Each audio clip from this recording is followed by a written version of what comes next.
Hello everybody! Why should you read Jane Austen? Maybe you know her by name, or even you watched one TV adaptation of one of her works, such as Pride and Prejudice, Emma, Sense and Sensibility, Northanger, Mansfield Park. Okay, let's continue. But you never read her. And if you have any prejudice about her, and you think she only wrote romance novel, then I will show you why you should read Jane Austen. To make you want to immerse yourself in her books, what better way to do this than to ask our readers to tell us about it? So I've asked a few Jane Austen fans to tell us about their relationship with this writer. My first question is this. How old did you know Jane? Did you first read it, or did you know her from the TV adaptations?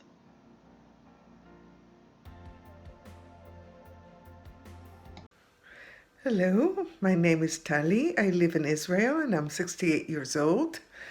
Now I'll try to answer your questions. How old was I when I knew Jane Austen? I'm not sure.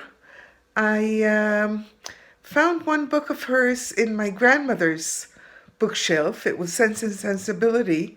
So it was either my late teens or my early 20s. And that was the first book I read, then Pride and Prejudice. I first knew her from the books. I read all the books before I saw any adaptations. Hello there. My name is Jennifer, and I am from the U.S. I just wanted to quickly talk about Jane Austen this evening. I want to let you know how I got into her. When I was about 20 years old, I watched the 1990s adaptations of Sense and Sensibility, Emma, and Clueless, but I didn't have to read her, and they didn't cause me to read her. Now, last year when I was 41, I read Pride and Prejudice and all the other novels after I watched the Pride and Prejudice miniseries from the BBC.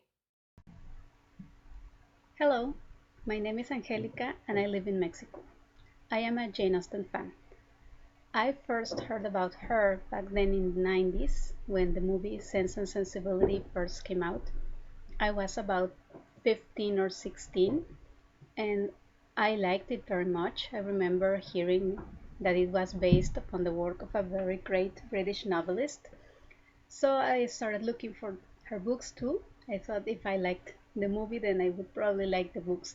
The first one I came across was Pride and Prejudice, and it had the caption by the author of Sense and Sensibility. So it was in an ebook form. I didn't find it in printed form, but I remember loving it. The story really caught my attention, and as soon as I started turning page after page, first hating Mr. Darcy and then finding out that he really loved Elizabeth was a shock to me. And I wanted to find out what happened at the end, but at the same time, I didn't want the book to end because it was so great. I was 18 back then. I started then looking for her other books, and after I read all that she wrote, then I wanted to know more about her life, her times, the world in which she lived. And the more I learned about her, the more I wanted to learn. There was always something else to find out. I think when I first Jane Austen, I think I was 17 years old, and of course I was a reader, and I heard a lot about Jane Austen and her novel Pride and Prejudice. But the thing is, I never actually went out to buy her book. But one day, as I was passing by a bookshop, I saw her book in the window, and I went inside and I bargained with the shopkeeper for a while, and then I bought the book and I brought it home. I started reading it, and I realized that it was actually worth reading. It was actually pretty good. Now I got another question for you. What do you like about her work, and what are her novels brought to your life? Well, I like a lot of things about her. First of all, the romances are nice. I mean, I'm a romantic at heart, and it's nice to read about happy endings and romantic endings, but there's a lot more there. There's the whole social aspect, the economical difficulties of women trying to be independent, women trying to not to settle for anything less than love in a society which makes it very difficult for them. I'm not romantic, you know. I never was. I ask only a comfortable home. And considering Mr. Collins' character and situation in life, I am convinced that my chance of happiness with him is as fair as most people can boast on entering the marriage state. Not all of us can afford to be romantic. I've been offered a comfortable home and protection. There's a lot to be thankful for. Charlotte. I'm 27 years old. I've no money and no prospects. I'm already a burden to my parents. And I'm frightened. So don't judge me, Lizzie. Don't you dare judge me. I like her irony, her humor. Every second sentence is a joke, especially in Sense and Sensibility. And in the later books, Mansfield Park and Persuasion, I like the more serious aspect of a human being trying to maintain her integrity, both Anne and Fanny, in a surrounding, with other people who really don't appreciate her, who see her only as somebody who can serve them, and whose opinion is valueless, and yet they both make the effort to make their own choices, to maintain their own integrity, and eventually they even find love and happiness. What did Jane bring into my life? Well, a lot of thinking, a lot of awareness of characters, what to look for in a man, what not to look for in a man. I think probably she made me look less for romantic trappings like, things like Willoughby, especially, or even Darcy. Look more for solid things like Tilney and Knightley and Robert Martin, and more to try to see what's really important and what's not. I guess that's it. Bye. So, what my favorite thing about Austen is her characterizations, how she does their flaws, their strengths, not just the romance, but also the transformation and chemistry among all the characters as well. And now, my thing that I've learned from her is moderation, such as her different influences she's had on her writing from different spectrums of the political and other scales. And also, you'll see that balance in Sense and Sensibility where you have to have both reason and emotion.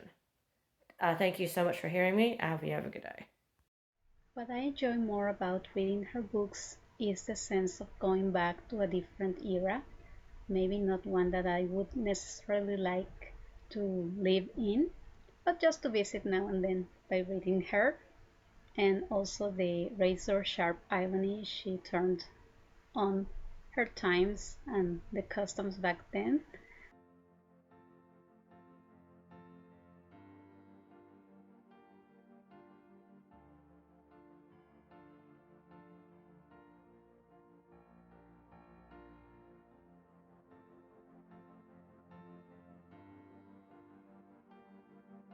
I have novels too.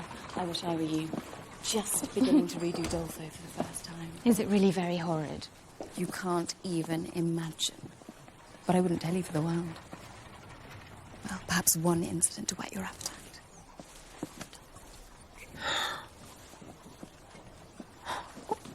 Could such things really happen? Well, just think of Lord Byron. I've heard that he is very wicked.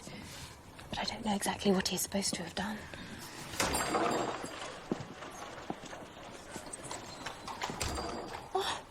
I have a Spanish language Jane Austen themed Facebook page and group, and so I share everything that I learned about her.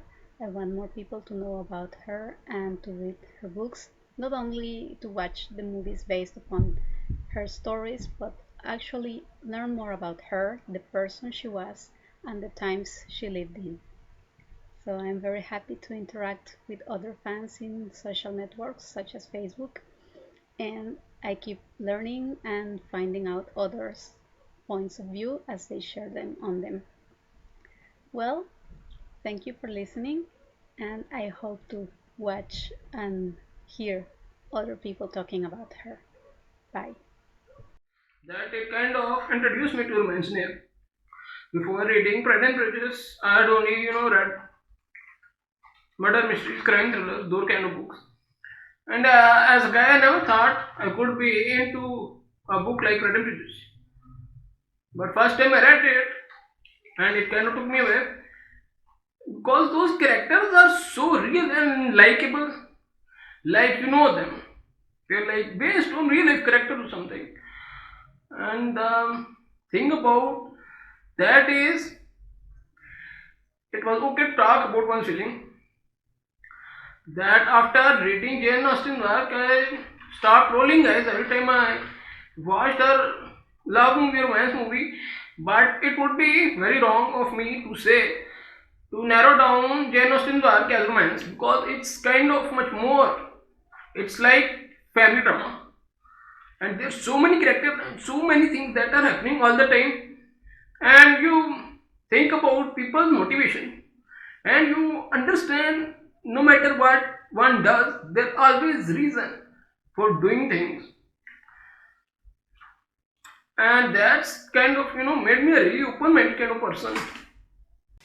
Your alliance would be a disgrace. Your name would never even be mentioned by any of us. These would be heavy misfortunes indeed. Obstinate, headstrong girl, I'm ashamed of you. I have not been in the habit of brooking disappointment. That will make your ladyship's situation at present more pitiable, but it will have no effect on me. I will not be interrupted. I think, like other books, Jane Austen's book has made me more open-minded. I'm really impressed by the character of Mr. Darcy because, how Lizzie turned him down. But even then, Mr. Darcy went out to save Lizzie's sister. I mean, that was amazing. And how he treated Mr. Wickham. I mean, he's a terrible person, but even then, Mr. Darcy is helping people, although other people are not really helping him. I mean, as a person like me, who has read a lot of Robert Greene, it was kind of strange to accept that a person could do things without being selfish. And I think that's a major difference this book has made in my life. Thank you. Very kind indeed. One moment. What a very... Really, I shouldn't have allowed you to speak to him as a stranger. But he had such an understanding, a Muslim.